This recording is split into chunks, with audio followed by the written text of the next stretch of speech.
we are, I guess, a little different. The BBC is part of the world we live in. Matt runs Europe and Middle East and Russia for Time Magazine. And Africa. A well-known legacy publication. Kevin is head of news programming for Vice News, which, if you don't know, is a New York-based, very trendy organization, but he previously, in other incarnations, was at Channel 4 in the UK, and so he is a veteran of the news business. And I think, playing a little bit off what you just heard, if you believe the storyline, the news business once upon a time was this kind of industrial thing with BBC and Time and Channel 4 deploying these vast forces around the world and spending gobs of money, and then suddenly the internet came along and the inmates took control of the asylum and it all became Twitter and BBC trending and whatever. I think the real, the big organizations are still, Vice is hoping to be big. I think Vice wants to be the news corporation of the 21st century, I think Shane has said. Time is still slugging away, trying to, re-engineer itself for this new environment. And so what we're going to try to talk about a little bit here is how do you cover the news in an environment where information of all kinds is omnipresent. It's not this scarce little thing that a reporter has to go and dig up like a nugget, which is the way it used to be. Now it's just everywhere and all around you. So I guess we'll start with Matt. Oh, and by the way, one other thing, we have a third panelist, Mark Little from StoryFul, and he is in transit, and we didn't want to wait, so we're going to, at some point, he's going to pop up and sit down here, so that is what you will see when that happens. So let me just start with Matt. Time is an iconic print publication. What are you doing now? How do you deal with the world aside from just that magazine that everybody sees in the airport? Well, I'm not sure that the task of journalism has changed that much. We still send people to unearth original stories and break news. Just like Vice News does, we have to verify, we have to make sure that our information is accurate, and we are competing with everyone. And so I think in the past, where our competitors were Newsweek and maybe US News and World Report and a couple of other news weekly magazines, everyone, Twitter is our competition, and we have faced up to that reality. I think all legacy media organizations in the US and in the UK have gone through that process, and some have not survived. Time still sells nearly 4 million magazines a week, and then 50 million uniques for Time.com. So it's a huge platform, and we just have to move in a way more agile way than we used to. And social media becomes a fundamental tool of the correspondence in the field, in Ukraine, in Liberia, outside of Syria. Syria is an interesting topic that we could discuss maybe, but it's a reporting tool, and it's also something that we in the office in London, New York, and elsewhere use to communicate, as we were discussing earlier, with the correspondents. So, in that sense, sitting in London, you can look at the same Twitter feed as your correspondent in Turkey at the moment. Yeah, but what I can't do is, if I'm on a road in eastern Ukraine and I see a tweet saying that there's a rebel base that has just been evacuated, I can't go there. Our correspondent, Simon Schuster, can quickly turn around and head down the road while kind of triangulating other tweets to check and see whether it's safe. He uses Twitter a lot to make sure that it's safe to go down a certain road and to go to a certain place and talk to certain people. Because in the old days, when I used to be a foreign correspondent, and we used to sort of, when finally we got cell phones, we would call each other, maybe like our friends, and say, hey, do you know anything about what's going on in the, the village down the road, maybe to one or two people. What Twitter does is you blast that out to everyone instantly, and so you get this instant feedback, and so it's a sort of security and news crowdsourcing that takes place in real time. It's incredibly valuable. Now, Kevin, you guys are very video heavy, right? Is that? Yeah. Vice News launched 6 months ago. We We were doing video before, we were doing news before on Vice, but this is a real scaling up of the vertical, and it's come out of a really sort of interesting debate, certainly with the heritage news, that they were losing, or that the young people were not interested in news and current affairs, and that audience was not ever going to watch anything more than 2 minutes long on the internet, and it was a cat doing something stupid. What we'd noticed is actually there's an enormous appetite for between 16 and 35-year-olds for news, current affairs, and interest in the world. What's the average length of a Vice News? Well, anything from a couple of minutes to an hour. So we started 6 months ago. We've got 1 million subscribers on YouTube, 150 million video views. We've been posting from all around the world. We have reporters moving all around the world. And what we're doing is we're creating original content. That's the thing we want for any platform. So Vice journalism on any platform is the aim. You were talking about Twitter. I mean, Twitter to us is a news source. Things break on Twitter. Our journalists, our Middle East journalist, Aris Rosinos, someone who is connected intimately to Twitter, how it works, his whole relationship to journalism is through that. So that's a very important tool for us. So what we've found over the last 6 months is that we've sort of overturned the sort of sense that there isn't an interest in this age group for news, current affairs, and the world. It's enormous and it's growing exponentially. We've got Mark Little. And actually, I mean, perfect time to arrive. We're talking a little bit about the sort of the food chain from Twitter, reporter back to Twitter. Tell us a little bit about what StoryFul does. You kind of vet social media. But I think it's, listening to the conversation as it was coming on, I realized that we're at a point now, I think, that can't be described simply by change in relationship between the audience and us. I think there's a more fundamental thing happening. So when I was a foreign correspondent, I know we have foreign correspondents on the panel here, you had to have a satellite dish or a printing press to create the news. Right. Now people can bypass us using a camera phone and a social network. And the means of production of news have been completely overturned. So now everybody out there is a creator of content. And I think our job now is much more as managers of an overabundance of content. And we have 100 hours of YouTube video loaded every single minute. So do you have like editors in effect that are sitting there watching? We use a combination of technology and good old-fashioned human journalism. So we're watching the velocity of conversations on social media. Every event in this social media age creates a community. We engage with that community of connectors and influencers. We find the content, we verify the content, and we deliver the content. How do you verify it? Combination of things. I mean, the great thing about social media these days is that there's a lot more tools at our disposal. So, for example, geolocation. Instagram can be geolocated. We can find people on the ground. We can use Google Map, Google Earth. We have our own technology to rate the sources of the people that we're talking to. But most importantly, that's where the journalism kicks in.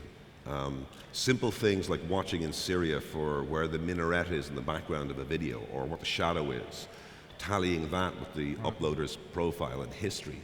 And then, contemporaneous reporting and good old-fashioned telephone sometimes, ringing up and saying, are you there? So it's a process that is a unique combination of algorithm and human being. One can't work without the other.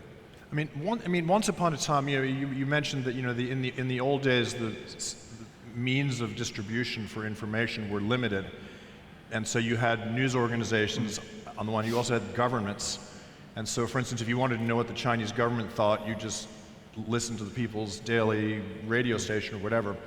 Now, clearly, obviously, people on Twitter, and there are many famous cases of people who are putting out things on Twitter who are paid by somebody else to do something. I mean, how do you sort out what's real from what's essentially just propaganda coming from a different means? Well, you still need your journalists. You still need your journalists to know their story and know how to source, know how to check. So nothing's changed in that sense. Your reputation, the trust that people place in your content and what you're doing, rests on the quality of the journalist, the way you source, the way that is described. So I think that's still really important. It's really old-fashioned.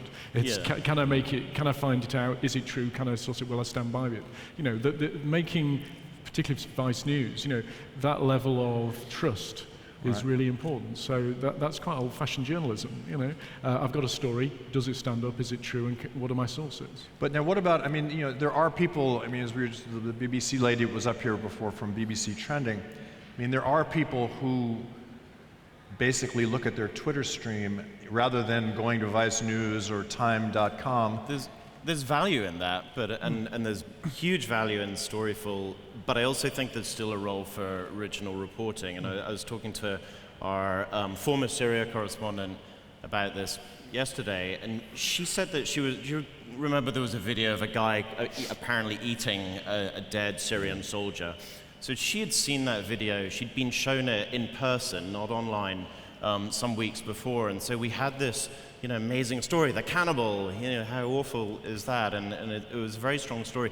But we spent weeks trying to figure out whether it was true, whether this was actually a lamb chop that he was eating, or who the dead person was. And what did you conclude? We held it, and then finally it leaked onto YouTube, so we had to go with it, and it was a little frustrating. But I also felt that, you know, there was a, you know, we had to do that. I mean, that we couldn't move forward. But I think one of the things about Twitter, social media, is there's never been a better way to spread a hoax than social media, right? But there's never been a better fact-checking mechanism than social media. So for example, with StoryFul, with Google's backing, we've been doing an open newsroom concept where we've been asking people to tell us if they're expert in something like munitions from Syria, the small nuances that make the story. So last year there were chemical weapons attacks in Syria. We had all the facts, then Sergei Lavrov, the Russian foreign minister, came out and said, wait a minute, the timestamps on the video predate the attack. But someone pointed out to us, well, it's San Bruno time, YouTube's time zone. We were able to contradict Lavrov in real time with the help of this mobilized community on a Google Plus open newsroom. So I think new forms of journalism will emerge. We're in an arms race right now, I think, where from the NSA to the Chinese government to the Turkish government, they're trying to close down freedom of expression, use social media against itself. And I think that's where we have to understand we are on the opposite side. There is a battle right now to try and promote social media as a force for good in journalism. But it'll never replace the person on the ground. I mean, Jeremy Bowen said it yesterday about Syria. If you can't taste it, if you can't smell it, you really can't talk about it. And there will be two types of parallel journalism going on. The facts on the ground, people who are there, foreign correspondents, and people like us who help filter that first wave of information that comes through social media. I mean, but is there a concern? I mean, for instance, I was a Newsweek correspondent for 20 years. When I was in Johannesburg in the 80s, there were 200 resident full-time professional correspondents in Johannesburg. I don't think there are 200 resident full-time correspondents from American publications in the entire world now. And you know that, in fact, if you look at, for instance, like the guys that get captured in Syria, they're freelancers. Okay, the total population of professional journalists in the world is declining, unless I'm missing something. Is there a chance that that's going to reverse? I mean, you guys are actually putting more people back out in the field. Yeah. Well, we're a growing bureau, and as I say, we're doing original content, so we need boots on the ground. But I think there's a really interesting point. We use and access material from the web all the time, and it either augments what we're doing or it leads what we're doing. Because actually, there are just journalists everywhere. Actually, I think there are more journalists, not less. It's your relationship to them. Who are they? Right. What networks? What their connections? Knowing that. But actually, we reach out to far more people now who are doing journalism than maybe 10, 15 years ago. And so that for us is quite exciting. So we can reach into places really intimately and get material out, and also make an intimate connection to the people who are providing that information. Well, there is this idea of citizen journalism that you... It doesn't exist. No. Doesn't exist? No. There's no such thing. I mean, we use these phrases. There's no motivated core of people out there who are amateurs doing really good journalism. No. I mean, what Vice did with the Islamic State, what got inside it, is pure journalism. Yeah. But I do think we shouldn't misunderstand quantity and quality.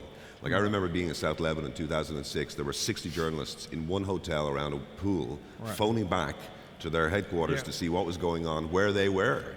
So sometimes the good old days of foreign correspondency were not that good. And I think now we have a chance to have a combination of two things.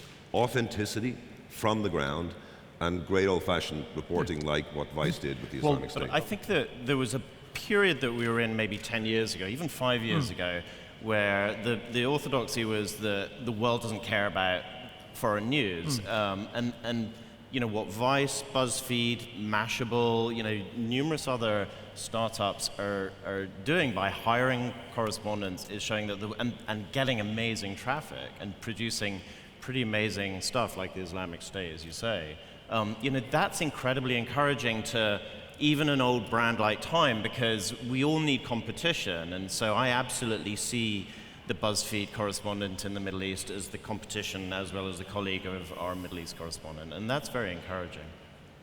One of the, now everybody can watch everybody else. In the news business, it used to be a newspaper was published once a day. So if you were the New York Times guy, you didn't have to, every morning you'd find out what the Washington Post had, but you didn't know in between. Right now, it seems like we're in a continuous, essentially live, real-time news environment. How does that change, how you guys work? How do you have to staff around the clock? Do you? Well, we're in quite I think a nice place, because we're populating the website every day with content, but we have a particular approach. We've got a documentary current affairs approach to the longer form. So we're trying to set ourselves apart in the way we handle and manage our content, so that the messaging for us. So you're pulling back from that kind of real time. Well, no, we have breaking as well, but we're not sort of competing. We're not looking across at Sky to compete with breaking news. We're a response to what that was. That for us felt like an old-fashioned model. That felt like people were turning away from the sort of very fixed, studio live, the professional journalist in front of you, telling you the story, managing it for you. We've got a very different proposition, which is, look, the world feels and looks like this. This is our take on it. Here we are in Syria. Here we are. We're showing you how we immerse in this world, and you come to us for that. You come to us for breaking stories and for following a running story. We've done 80 dispatches on Ukraine. Our Syria content is now quite extensive, but you're not coming. You're going to graze in other places for, the ticker tape. Matt, how do you guys deal with breaking news? Something happens. What do you do? We've hired a whole bunch of very young people in New York and some in Hong Kong. We have an office there, and they're essentially aggregating. It's a breaking news service. Whenever anything from a reliable news organization appears, we'll quickly do 2 or 3 paragraphs on it, just to sort of get it out there, so that Time.com isn't just a kind of, I think at one stage it was more of a place you would go for kind of featurey stuff, and the features are still there, but that takes care of the news, and it doesn't tax our correspondents. They don't do that. They do the kind of premium, you can only get it here content that I think Vice News is doing, because if you don't do that, then no one's going to find it, and all the traffic is social and Google News and word of mouth, and it's passed on. Very, very small percentage of our traffic comes through Time.com. It's sort of lateral traffic, and so to get that, you need to show, you need to be presenting something special. Yeah, it's different. We put up a lot of editorial every day as well, which is much more reactive. But actually, it's about difference. How are you going to break through? How are you going to feel that you're offering something that connects? Do you guys have commenting on your sites? You can post under YouTube. The fundamental thing is, social media has proved to us that the breaking news model is broken for good, because there's not a fact in the world today. It's broken as a business, or it's broken as a... I think it's broken as a concept. As a business, it's a really good business. I'll tell you about it. That's what I'm building my business model out of. But the concept that you breaking strapline, flashing graphic on a screen are going to be the first with something is completely bullshit, because somebody out there has witnessed it. So our job in a news agency like ours is to find the original source quickly, and the first piece of original content, because that's what defines the story, not whether we've broken it, because that doesn't So you exist. guys focus on breaking news?